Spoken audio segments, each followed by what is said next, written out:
The Grand Hall of Harmony Station floated in the quiet darkness of space. Inside, lights sparkled like tiny stars. Alien diplomats from 100 worlds moved through the crowd. Their bodies came in every shape imaginable. Some walked on legs, others floated. Some crawled. Ambassador Chen Westbrook stood near a window. She wore a simple black suit. Her dark hair was pulled back neatly. She held a glass of water and smiled at everyone who passed. The smile never reached her eyes.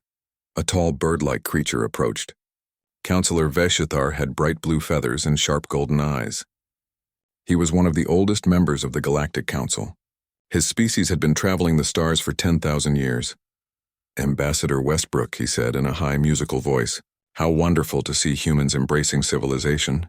Your people have come so far in just 30 years. Chen smiled wider. Thank you, Counselor. We learn from the best. Indeed, Veshthar continued. When your species first reached the stars, we worried. So much violence in your history, so many wars.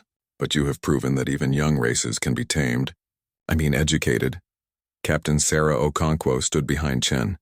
She wore a military uniform, but it had no weapons. No armor, just clean fabric and shiny buttons. The Galactic Council did not allow weapons at diplomatic events. Sarah's hands stayed at her sides, but her jaw was tight. The humans are quite obedient now, another alien said. This one looked like a floating jellyfish made of light. They follow every rule. They accept trade limits without complaint. They have become model citizens. Chen nodded politely. Inside, she counted to 10, then 20.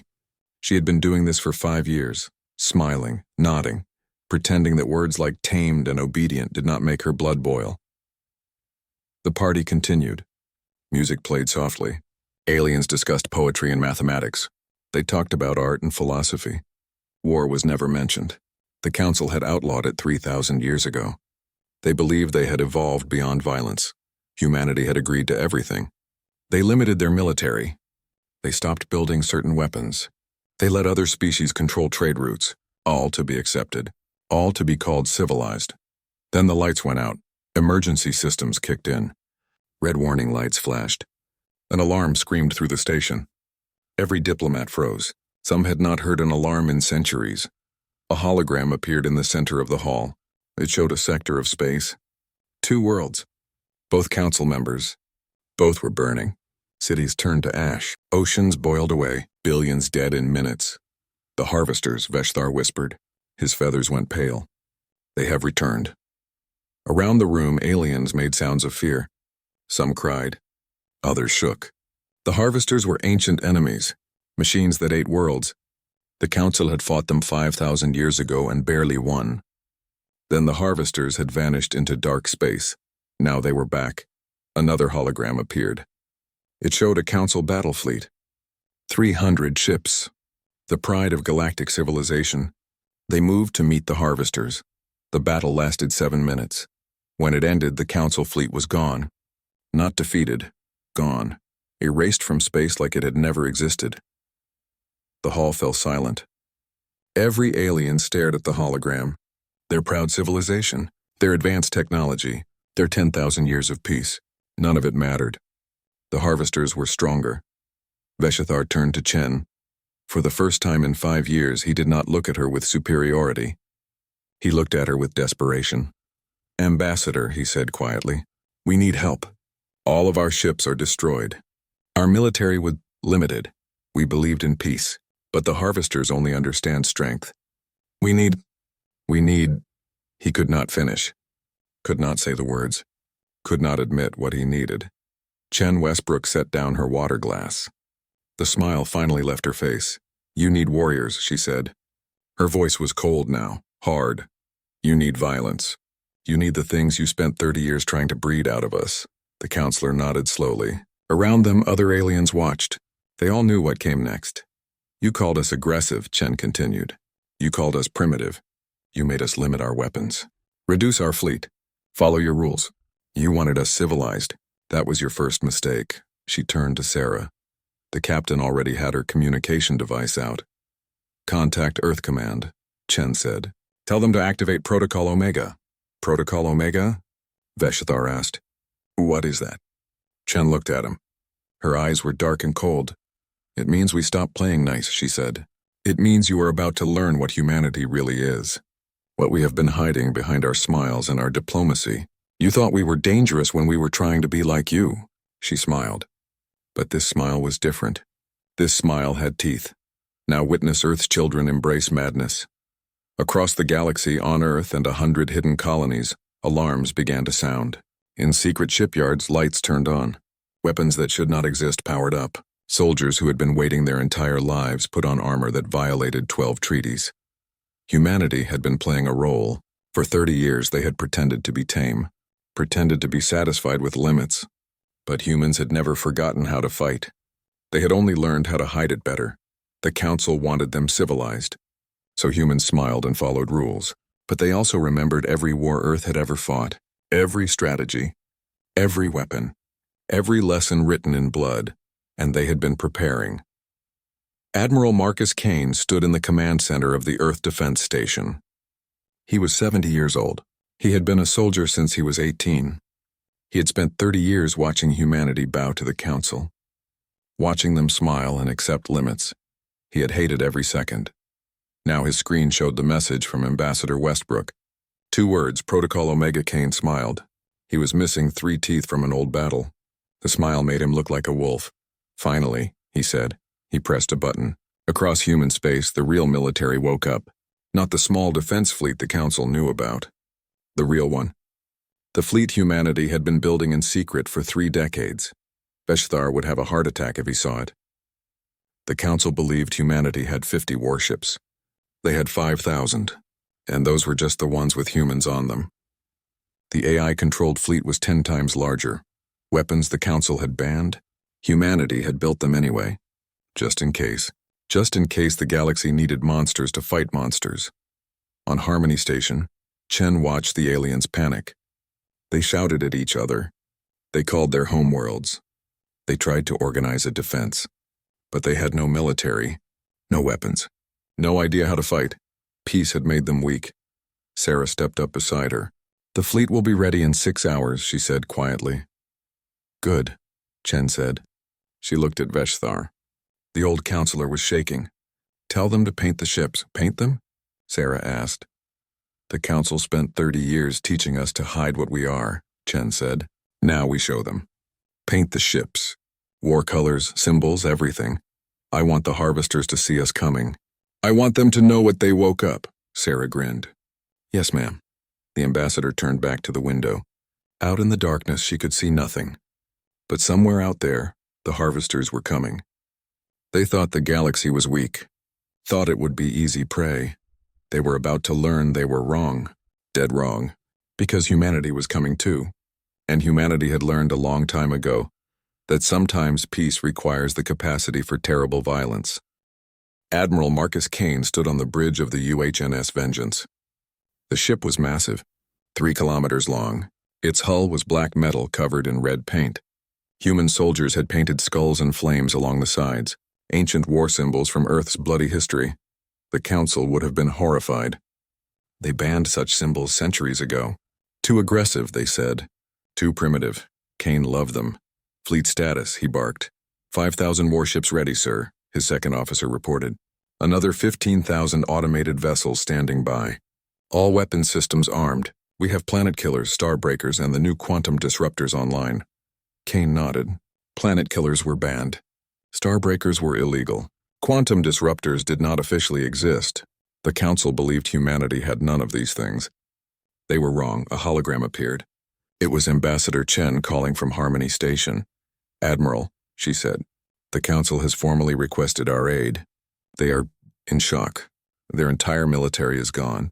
They have nothing left. Good, Kane replied. Maybe now they will stop calling us primitive. What are your orders? Find the harvesters. Study them.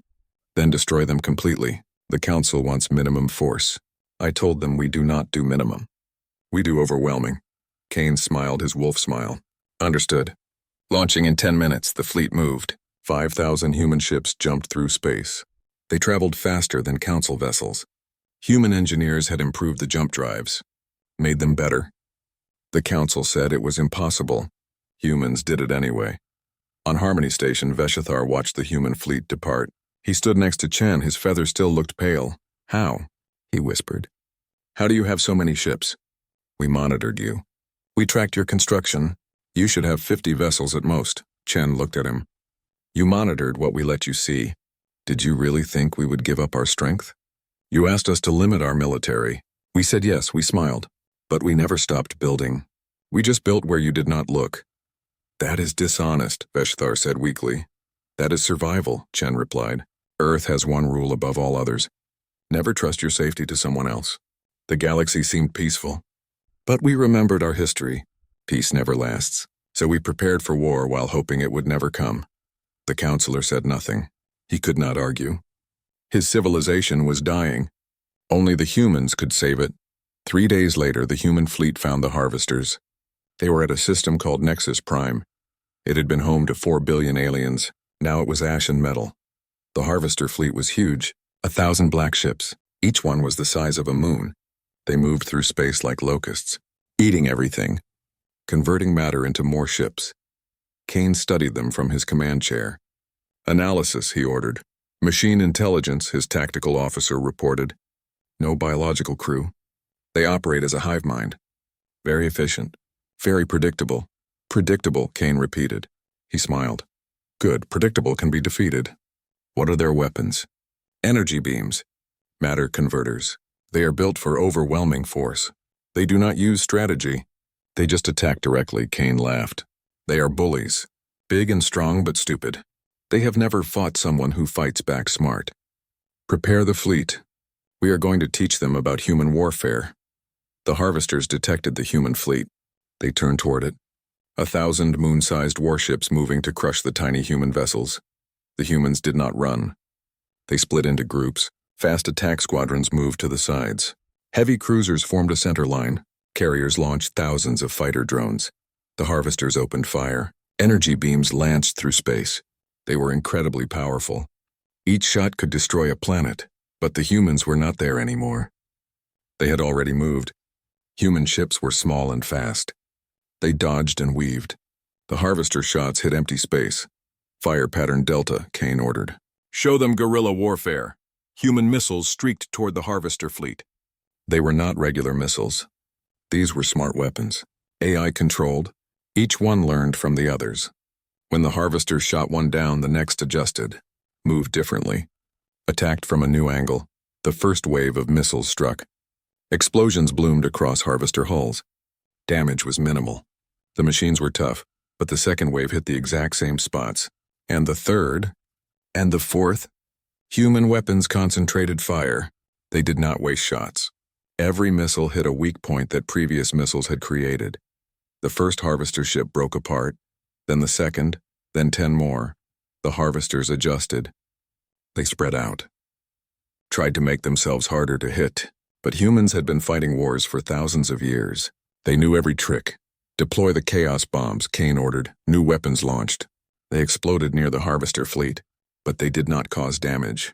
They released electromagnetic pulses, strange radiation, noise across every frequency. The harvesters used a hive mind. They communicated constantly, shared information instantly. It made them strong, but it also made them vulnerable. The chaos bombs jammed their communication. Suddenly, 1,000 ships could not talk to each other. They were alone, confused. Human ships attacked while they were blind. Missiles and beams struck from every direction. The harvesters tried to respond, but they were used to coordination, used to perfect teamwork. Without their hive mind, they were clumsy. More harvester ships died. 20, 50, 100. Back on Harmony Station, the council watched the battle. They could not believe it.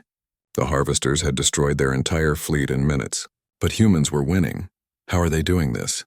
A counselor asked. The humans are so small. Their ships are tiny compared to the harvesters. Dr. Yuki Tanaka stood with Chen. She was a xenopsychologist, someone who studied how aliens think. The harvesters are machines, she explained. They fight with logic. They calculate. They optimize. It makes them very efficient. And humans? The counselor asked. Humans do not fight with logic, Yuki said quietly. We fight with creativity, chaos. We break rules. We do things that make no sense mathematically but work anyway. We are unpredictable. The harvesters cannot predict us, so they cannot beat us. In space, Kane watched another 50 harvester ships explode. "Activate the music," he ordered, "sir." His communication officer asked, "You heard me." "Broadcast Wagner. Full volume. Let them hear what we listen to when we go to war." The officer grinned. Classical music began broadcasting across all frequencies. Powerful orchestral music filled space. The harvesters received it. Their AI tried to process it, tried to understand why humans would waste communication bandwidth on sound patterns. They could not understand. It served no tactical purpose. It was inefficient, illogical, but it made humans fight harder.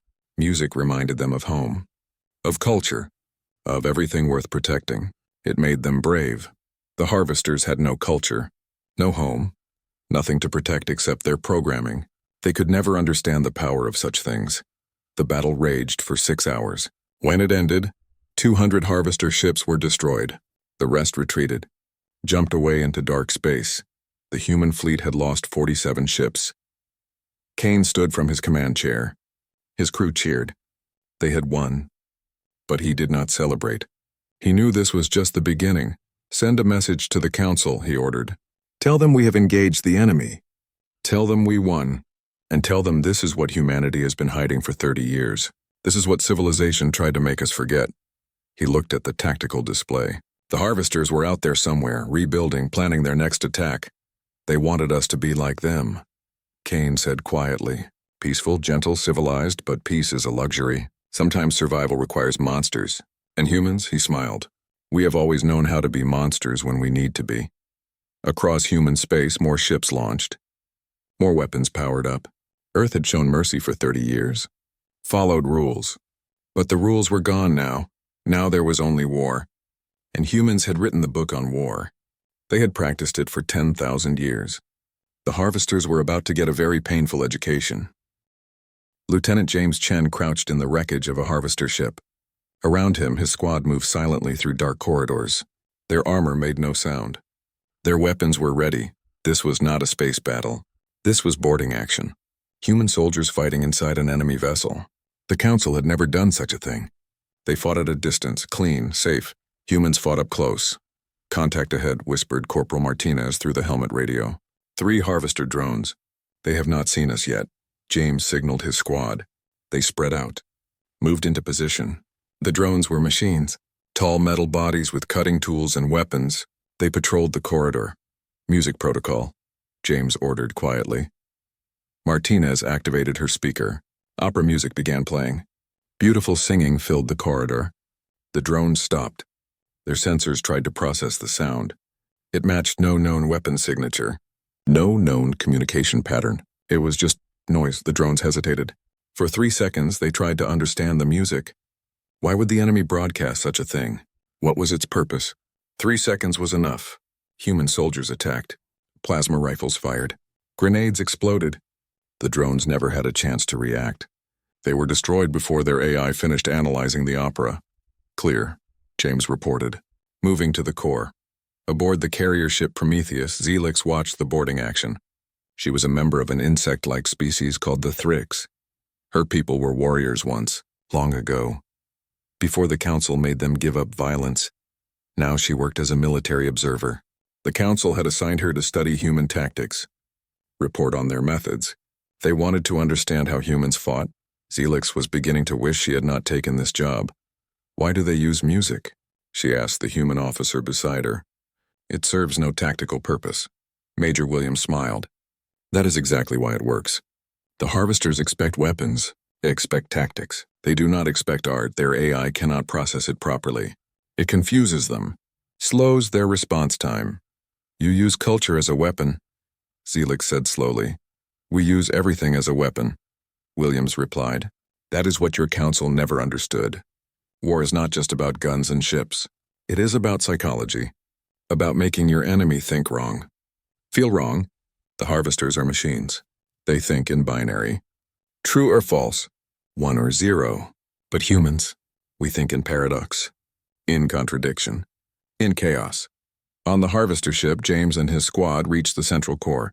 It was a massive chamber filled with processing units, the brain of the vessel. Thousands of computer systems working together. "Plant the package," James ordered. A soldier moved forward. She carried a metal device. Not a bomb. Something else. She connected it to the harvester systems. Package delivered, she reported. Activating Picasso protocol. The device activated. It began feeding data into the harvester network. Images, thousands of them. Paintings from Earth's history. Abstract art, surrealism. Things that made no logical sense. A melting clock. A pipe that was not a pipe. Faces made of fruit. The harvester AI tried to process the images, tried to understand them, but there was nothing to understand.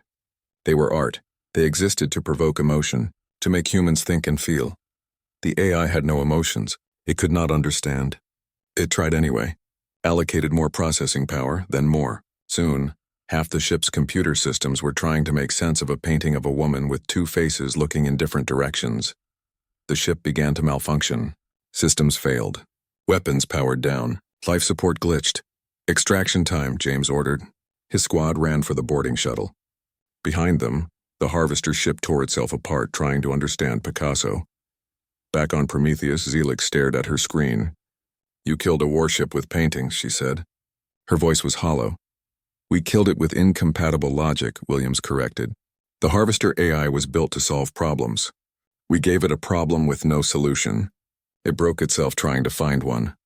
"This is insane," Zelix whispered. "Yes," Williams agreed. "That is the point. The harvesters are sane. Logical, predictable. We are insane, illogical, impossible to predict. That is our advantage." Across 3 sectors, human forces engaged the harvesters. Each battle was different. Humans never used the same tactic twice. They were creative, adaptive, strange. In one battle, they broadcast poetry while firing missiles. The harvesters tried to decode the poetry for hidden messages. There were none. It was just poetry. But while they analyzed verse structure, human weapons destroyed them. In another battle, humans pretended to retreat. The harvesters pursued, led them straight into a trap. Ancient military strategy. Sun Tzu had written about it 3,000 years ago on Earth. The harvesters had never heard of Sun Tzu. A human destroyer broadcast comedy during combat. Actual jokes. The harvester AI spent valuable processing time trying to understand humor. It never did. Humor requires understanding of social context, of shared experience, of being alive. The harvesters were none of those things. Zelix watched it all. She filed reports for the council. But with each battle, her reports became more disturbed, more frightened. "They do not fight like any species I have studied," she told Williams. "Every other race has patterns. Rules they follow. Humans have no pattern. You do whatever works, even if it makes no sense." "Especially if it makes no sense," Williams said. "If our tactics confuse you, imagine how the harvesters feel. They are built for logic. We specialize in breaking logic, but why?" Zelix asked. "Why did you develop such strange methods?" Williams was quiet for a moment. "Because we had to," she finally said. "Earth was never peaceful. For thousands of years, humans fought humans. We learned every trick, every strategy, every form of combat from ancient swords to nuclear weapons. We learned that war is not about having the biggest weapon. It is about having the most creative mind." "The council tried to make you forget," Zelix said. "They tried," Williams agreed. "They failed. Humans never forget. We just pretend. We smile and nod and follow rules. But we remember. We always remember." A new battle report came in. A human carrier group had engaged harvester forces near the Centauri colonies. The humans had won, but this time they used something new, something called von Neumann's Gambit. "What is that?" Zelix asked. Williams pulled up the tactical data. "We let the harvesters capture one of our ships. It contained new technology, better weapons, better engines. The harvesters copied the technology, added it to their own ships. Why would you give them better weapons?" Zelix demanded. "Because the technology was sabotaged," Williams said. Hidden in the code were time bombs. Logic traps, viruses, the harvesters copied it all, spread it through their entire fleet. Then we activated the traps. 200 harvester ships destroyed themselves. Zelix felt sick. "That is cruel, deceptive. That is war," Williams said. Her voice was hard now. "The council wanted civilization. They wanted rules, honor, clean fights. But the harvesters do not care about honor. They only care about consuming. So we fight them with every tool we have, even the dirty ones." "Is there anything you will not do?" Zelix asked quietly. Williams looked at her. "We will not lose. That is the only rule that matters. The Council spent thousands of years learning how to make peace. Humans spent thousands of years learning how to make war. You called us primitive. Maybe you were right. But primitive works when civilization fails. Another report arrived. Human forces had engaged harvesters near the Orion Nebula. They had broadcast classical music again. This time it was Beethoven, Symphony No. 9. The part about joy and brotherhood. The harvesters tried to understand why enemies would broadcast messages about brotherhood while shooting at them. It made no logical sense, that was the point. Human warfare was not about logic. It was about confusion, chaos, making the enemy think about the wrong things at the wrong time. The harvesters lost that battle too. Zelix wrote her reports. She described human tactics. She tried to explain how they won. But every time she wrote, the words seemed inadequate. How do you explain madness to people who only understand order? The humans are winning, she told Williams. But at what cost? You use deception, chaos. You break every rule of civilized warfare. Civilized warfare is an oxymoron, Williams replied. War is never civilized. It is horror, death, suffering. The Council forgot that. They thought they could make war pretty. Make it clean. But war is ugly. Always has been. Always will be. We just accept that truth. I am beginning to understand why the Council feared you, Zelix said softly. They should have feared what we would become if they pushed us too hard, William said. They tried to make us weak, tried to take away our teeth, but you cannot civilize survival instinct. You can only hide it. We hid it well. Now it is back. And the galaxy is learning what humans really are when we stop playing nice. Outside the ship, another battle began. Human forces engaged the harvesters with their usual chaos. Music played. Art was weaponized. Logic was broken. And the galaxy watched in horror and relief as Earth's children danced through madness and called it victory. The harvesters adapted. Machine intelligence learned quickly. After losing dozens of battles to human chaos, they changed their tactics. They stopped trying to understand human behavior. They simply attacked harder, faster, more viciously, and they targeted civilians. Colony World Sanctuary was home to 3 million aliens, refugees from destroyed worlds, families, children, artists and teachers and farmers. They had no weapons, no defenses. The Council had promised them safety. The harvesters burned it to ash in 4 hours. Admiral Kane received the news on the Bridge of the Vengeance. He watched the footage, saw the cities burning, heard the screams. 3 million dead, gone, erased. His face showed nothing, but his hands gripped the command chair so hard the metal bent. They want to make us angry, his tactical officer said. Make us make mistakes. They succeeded, Kane said quietly. Contact Earth Command. Tell them to release the restraints, sir, the officer asked. Which restraints? All of them, Kane replied. No more playing. No more testing. No more mercy. We have been fighting with one hand tied behind our backs. Not anymore. On Harmony Station, Ambassador Chen stood before the Galactic Council. The chamber was half empty. Many counselors had fled to safe worlds. Others were dead, their species extinct. Veshthar looked older now. His feathers were gray with stress. Ambassador, he said, we appreciate what humanity has done. But the harvesters are targeting civilians now. Our people are dying. Can your forces stop this? Chen was quiet for a long moment. When she spoke, her voice was cold. We can stop it. But you will not like how we do it. What do you mean? Another counselor asked. You have treaties, Chen said. Laws, rules about weapons, about tactics. We have been following them, mostly. But the harvesters do not care about your laws, so why should we? The counselors looked at each other nervously. What are you suggesting? Veshthar asked. I am not suggesting anything, Chen replied. I am telling you, we are going to use every weapon we have, every tactic, every bit of human violence that you spent 30 years trying to bury. If that horrifies you, look away, but do not try to stop us, because stopping us means dying. The chamber fell silent. No one spoke. They all knew she was right. The alternative was extinction. Do what you must, Veshthar said finally. Just win. Chen nodded once. Then she left. There was work to do. The human fleet changed. New weapons appeared. Things that made the chaos bombs look gentle. Kessler catastrophe generators turned entire star systems into death traps. They filled space with debris moving at impossible speeds. Any ship entering the system was shredded instantly. Human engineers developed stellar torpedoes, weapons that caused stars to flare, to burn hotter.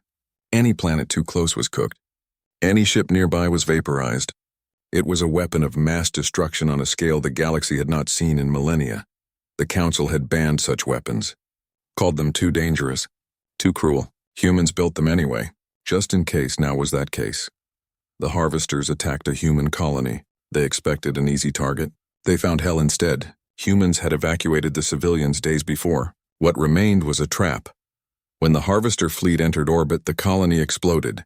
Not nuclear explosions, antimatter, pure energy. The entire planet became a bomb. Thousands of harvester ships died instantly. The rest fled in panic, but humans pursued. They hunted, chased the harvesters across light years, destroyed them piece by piece, ship by ship, no mercy, no quarter. Total War Zelix watched from her observation post.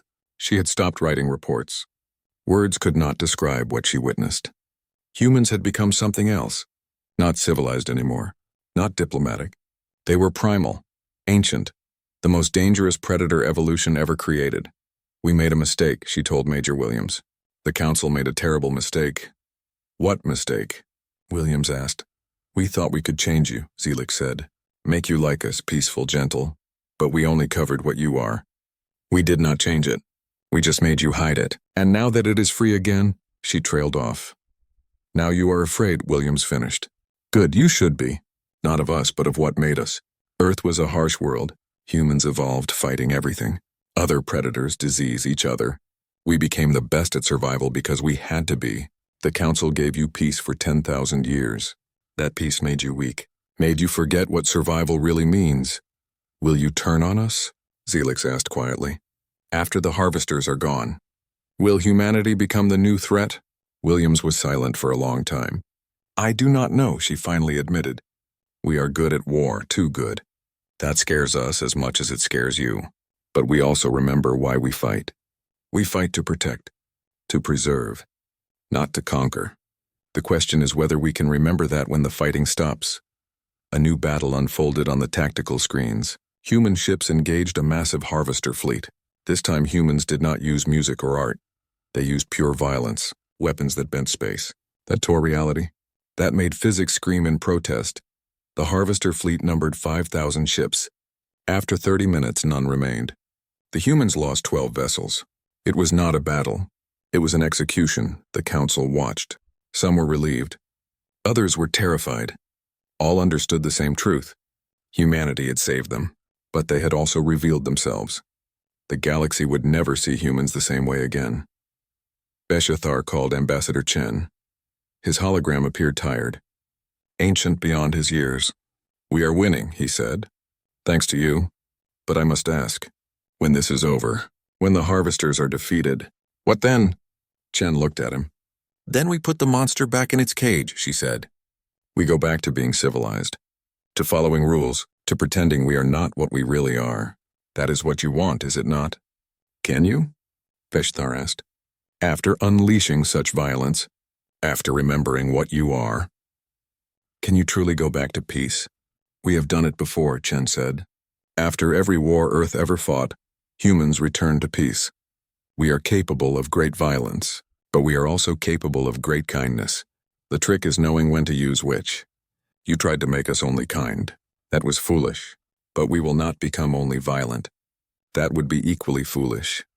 I hope you are right, Beshethar said, because if you are not, we may have traded one extinction for another. The transmission ended. Chen stood alone in her office. She looked at Earth through the window. Her home world. Blue and green and beautiful. A world that had created both Mozart and atomic bombs. Poetry and genocide. Saints and monsters, humanity was all of it. The light and the shadow. The Council had wanted only the light. But light without shadow was not complete. It was not real. It was not human. Admiral Kane studied his tactical displays. The harvesters were retreating. Not slowly. Not carefully. They were running, fleeing from human space as fast as their engines allowed. They had come to harvest a weak civilization. Instead, they found apex predators who turned war into art and art into weapons. Do we pursue? His tactical officer asked. Kane thought about it. Thought about chasing the harvesters into dark space, hunting them down, destroying every last one. It would be easy, satisfying, also unnecessary. No, he said. Let them go. Let them tell others what they found here. Let them spread the word. Humanity is not prey. We are the things that prey fears. The officer nodded. The human fleet stopped its pursuit. The harvesters vanished into the void. They would not return. Not in this generation. Perhaps never. The war was over. Humanity had won. The galaxy was saved. But the cost was clear. The Council had learned what humans truly were, and that knowledge changed everything. Some things once revealed can never be hidden again. Humanity had shown the galaxy its teeth. Now came the hard part, proving they could choose not to bite. 6 months after the harvesters fled, the Galactic Council met in emergency session. The chamber was full again. Species had returned from hiding. Their worlds were safe. The threat was gone, but new fears had replaced the old ones. Ambassador Chen Westbrook stood before them. Behind her, Admiral Kane stood in full military uniform. Captain Sarah Okonkwo was there too, and Dr. Yuki Tanaka, representatives of the species that had saved the galaxy, also the species that terrified everyone. Veshathar spoke first. Ambassador Westbrook, he said carefully, on behalf of the Galactic Council, I thank you. Humanity saved us from extinction. We owe you everything. Chen nodded but said nothing. She knew what came next. However, Veshathar continued, we must discuss the future. Your military displays have concerned many members. The weapons you used, the tactics, they violate dozens of treaties. Some counselors believe humanity should reduce its forces, return to the limits we agreed upon. The chamber erupted. Some aliens agreed loudly. Others shouted in protest. Arguments filled the air. Chen waited patiently. When the noise died down, she spoke. No, she said simply. Silence fell. Every alien stared at her. No? Veshathar repeated. Ambassador, surely you understand our concerns. Your military is larger than the rest of the galaxy combined. You have weapons that can destroy stars. You are too powerful, too dangerous. Yes, Chen agreed. We are all of those things. And we are keeping our military exactly as it is. You asked us to save you, we did. Now you want us to be weak again. To make you comfortable, that is not going to happen. This is unacceptable, another counselor said. We cannot allow one species to hold such power. What if you turn against us? Admiral Kane stepped forward. Then you die, he said bluntly. If humanity wanted to conquer the galaxy, we could. But we do not want that. We want what we have always wanted. To live in peace, to trade, to share knowledge. But we will never again put our survival in someone else's hands. You are asking us to trust you, Veshathar said. Yes, Kane replied, just as we had to trust you for 30 years. We followed your rules, accepted limits, smiled while you called us primitive. We trusted that you would treat us fairly. Sometimes you did. Sometimes you did not. But we stayed anyway. Now we are asking for the same trust. The chamber was quiet. The counselors looked at each other. They knew Kane was right. But it did not make the decision easier. A new voice spoke. It was Zelix. She had been promoted to head of Galactic Security. Her experience with humans made her valuable. I have studied humans for 6 months, she said. I have watched them fight. I have seen their violence, their rage, their capacity for destruction. And I have also seen something else. She activated a hologram. It showed human soldiers after a battle. They were helping alien civilians, building shelters, sharing food, providing medical care. Humans are capable of great violence, Zelix continued, but they are also capable of great compassion. They are both monster and saint, both destroyer and protector. I believe they will keep their word, because I have seen them choose mercy when they could have chosen cruelty. She showed more images. Human medics treating injured harvesters who surrendered. Human engineers helping rebuild destroyed worlds. Human teachers sharing knowledge with alien children.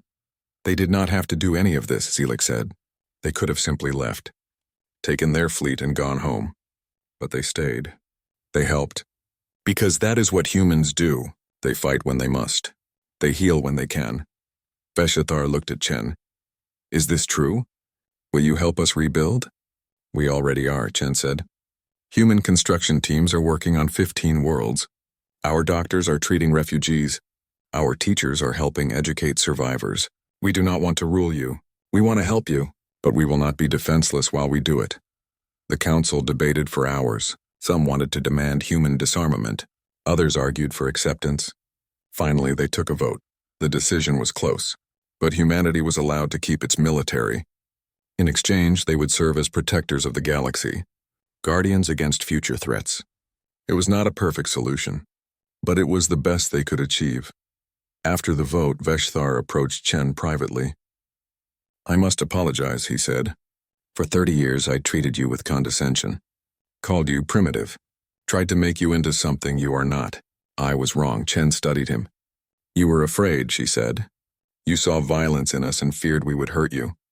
But fear is not a good teacher. It makes you blind.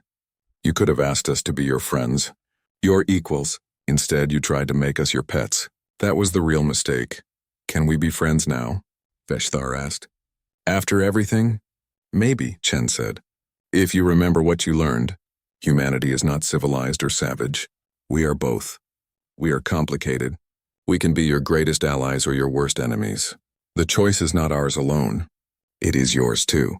Treat us with respect and you will get respect back. Try to control us again." She let the sentence hang. Veshthar nodded slowly. "Understood." On Earth, soldiers returned home. They hung up their armor, put away their weapons, tried to return to normal life. It was not easy. War changes people, leaves scars that never fully heal. Lieutenant James Chen walked through a park in New Tokyo. Children played nearby. Families had picnics. People laughed and talked. Peace. Simple, ordinary peace. A young girl ran up to him. "Are you a soldier?" she asked. "I was," James said. "Now I am just me. Did you fight the monsters?" the girl asked. James thought about the harvesters, about the battles, about the violence and death and horror. "Yes," he said. "I did." "Thank you for keeping us safe," the girl said. Then she ran back to her family. James watched her go. That was why they fought. Not for glory or conquest, but for moments like this. Children playing without fear, families living in peace, simple things, worth protecting. Admiral Kane retired. He moved to a small farm, grew vegetables, raised chickens, lived quietly. But sometimes at night he would look up at the stars, remember the battles, remember the choices. One evening his grandchildren visited. They asked him to tell stories. "What was it like?" his grandson asked. "Fighting in space?" Kane was quiet for a long time. "It was terrible," he finally said. "War is always terrible. We did things I am not proud of, used weapons that should not exist, became things we hoped we would never be. But you won," his granddaughter said. "You saved everyone." "We survived," Kane corrected. "That is not the same as winning. But we learned something important. Being civilized does not mean being weak. It means choosing strength over violence whenever possible, but also being ready for violence when choosing strength is not enough." Ambassador Chen remained on Harmony Station. She continued diplomatic work, but the dynamic had changed. When she spoke now, people listened, not out of politeness, out of respect, and perhaps a little fear. She met with Veshthar regularly. They discussed trade and policy. They became something like friends. One day he asked her a question that had bothered him for months. "How did you do it?" he asked. "How did you hide what you were for so long? Smile while we insulted you, follow rules you hated." "How?" Chen smiled. The real smile. Not the diplomatic one. "Because we knew the truth," she said. "The galaxy thought it could tame us, make us weak, but you cannot tame what you do not understand. We let you believe you had succeeded. We played along, all while keeping our teeth sharp and hidden. That was our real strength, not violence, patience." "You are terrifying," Veshthar said, but he was smiling too. "Only when we need to be," Chen replied. Years passed. The galaxy rebuilt. Trade resumed. Art and science flourished again. Humanity took its place as both member and guardian of galactic civilization. They followed the rules mostly, but everyone knew the truth now. Humans were different. They could be gentle diplomats or brutal warriors, artists or destroyers, saints or monsters. They were all of it, all at once. That duality made them unpredictable, dangerous but also valuable. In orbit around Earth, the warships remained. Not as many as during the war, but enough. They stood watch, silent guardians, reminders of what humanity could become if forced. Most of the time, they did nothing. Floated in space, waited. The galaxy had peace again. Humans hoped it would last. But they also remembered the lesson they had taught. Peace is good.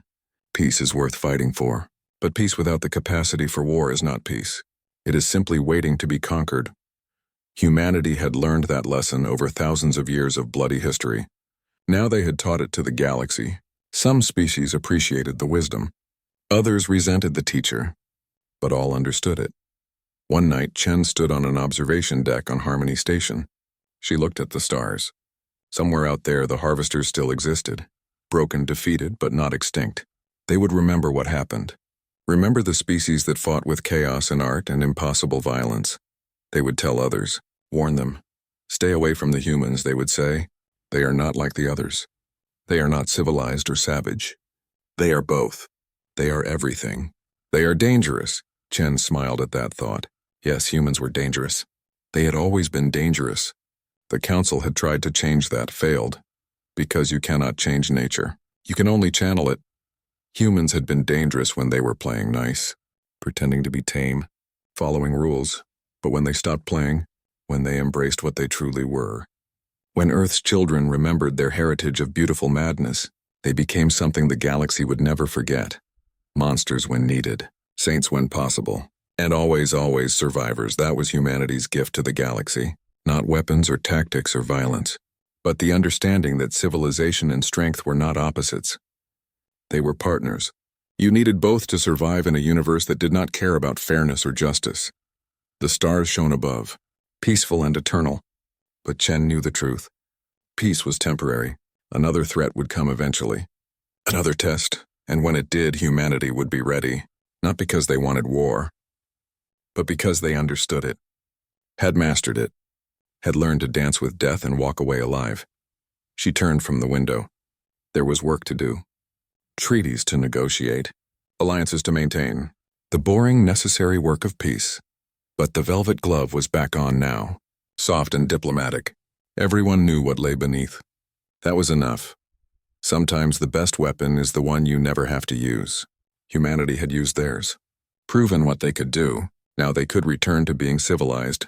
But civilization meant something different now. It meant choosing peace while keeping sharp teeth. Smiling while remembering how to bite. Being everything the galaxy needed them to be. Whether that galaxy liked it or not.